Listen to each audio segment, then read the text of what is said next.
What's up everyone, it's Benedict here, aka BHL Hudson. Welcome back to the BHL2 channel. Today, we're talking about Christopher Nolan responding to some criticism of his upcoming film, The Odyssey, specifically relating to accuracy of armor and some such, and the inclusion of one Travis Scott in it as a bard character. As someone who has leveled some criticism at The Odyssey based on some of the marketing and some of the casting and this kind of stuff, I'm curious to hear this. We also recently talked about Eric Kripke responding to criticism. I feel like he did not handle it super well. Let's see if Nolan does a bit better here.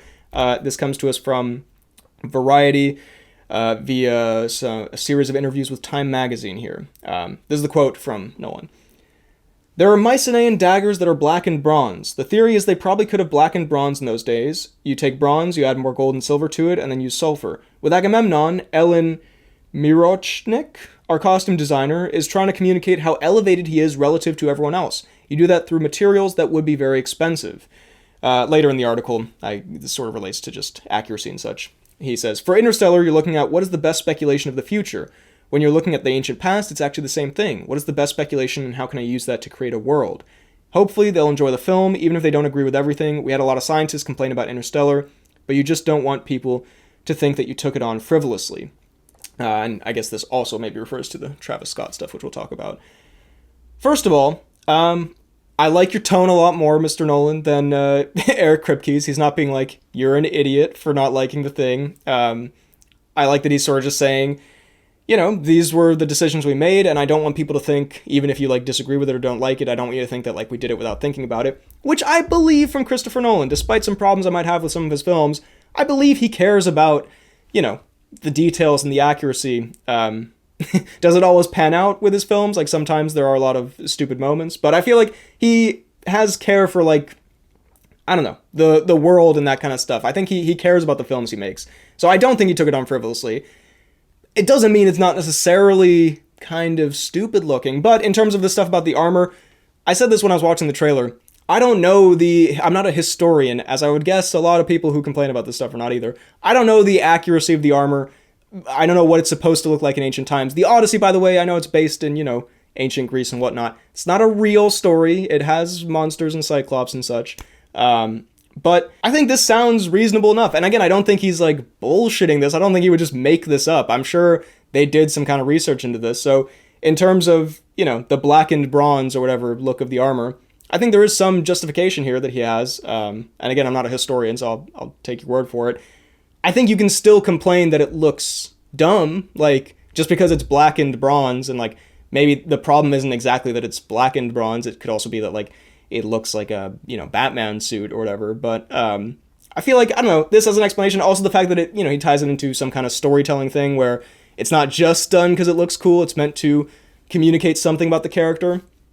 I can appreciate that to some extent. I still stand by, if you're going down that route of, like, you know, Agamemnon, he is the top of the food chain here, he's the big boss. Why are you casting Benny Safdie as Agamemnon? I feel like if you have access to all the world's actors, maybe you cast someone with like a little bit more of like cultural authority in the subconscious of the viewer, so that would also add to this big boss nature of him. But you know, I digress. That's a different topic. I think, yeah, as far as an explanation goes, he has some kind of like scientific historical explanation here. He has an explanation for what it means for the character. I feel like that's fair enough. There are other things that people complain about with the Odyssey, like those big fucking armored guys in the last trailer, which, by the way, apparently are not, like, immediately recognizable from the Odyssey. I'll be honest, as I was watching the trailer, I did not mention those because I was like, I don't know what this is from the book, but I assume I just forgot the bit that they were in, and I did not want to look foolish. Apparently, other people who are more, you know, familiar, remember the book better, did not recognize where those big armor guys were from. And I saw people complaining about that again, it's like, wow, and this, like, Nolan really doing this in, like, a historical epic. And again, the Odyssey is not history. It is a fable or a tale or whatever. I think you can totally say it looks kind of stupid. Like, it looks like a little bit of a silly thing. But also, I do feel like people go a little too hard on Nolan with the accuracy. He may bring it on himself a little bit because he talks about accuracy and hiring scientists to do this for Interstellar and whatnot. But I was looking at some Reddit comments on the Odyssey, you know, the big armored guys, and I realize it's Reddit and everything, but like someone was like, wow, he threw that soldier into the tree and the tree split in half.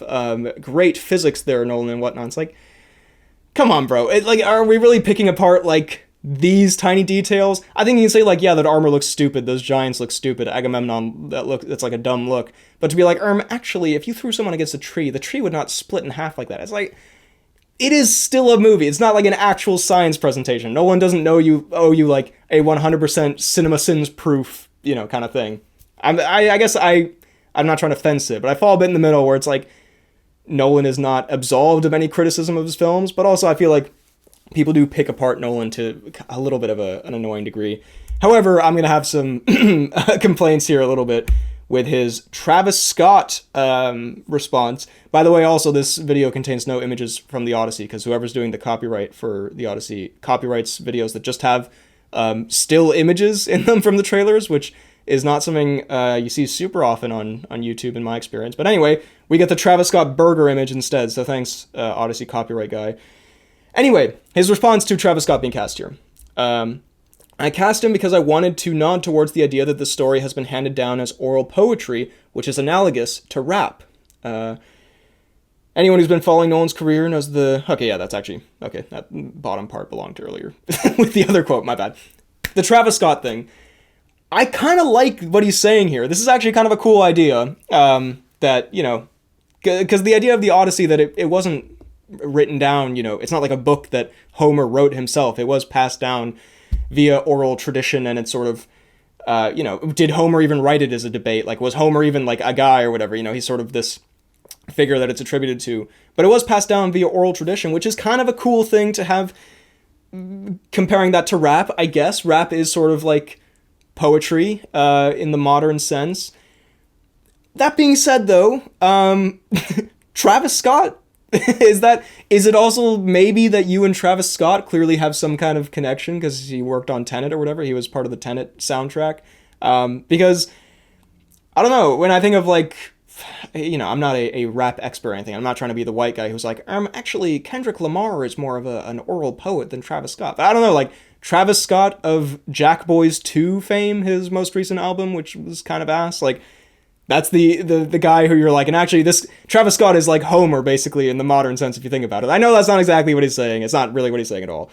I'm just saying, I don't know, if you were going to get a rapper to be like, and this is like modern poetry, Travis Scott is just a like distractingly funny one. I don't know. It's like if you had fucking Run the Jewels in the Odyssey. It's like if you like, it's also because of the kind of movie it is. Like this is the problem, I guess. The anachronisms in the Odyssey are what is kind of bugging me, and I think a lot of other people. Because again, like in terms of accuracy of armor and that kind of stuff, I'm not super bothered by it. You can talk about how stupid it looks, whatever.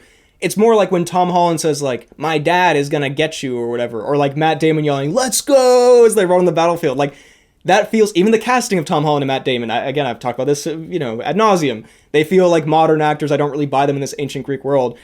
That's kind of the problem, where it has this Nolan, quite self-serious vibe to it, where it's like, this is the epic tale of the Odyssey. This is, it's not like Quentin Tarantino's The Odyssey. It's like, look, it's the Odyssey sort of told proper. And then, yeah, you have Travis Scott there. Like, it is objectively fucking distracting if you know who Travis Scott is. Like, I guess when my dad watches it or something, he doesn't know Travis Scott. He'll probably be like, oh, the Bard character.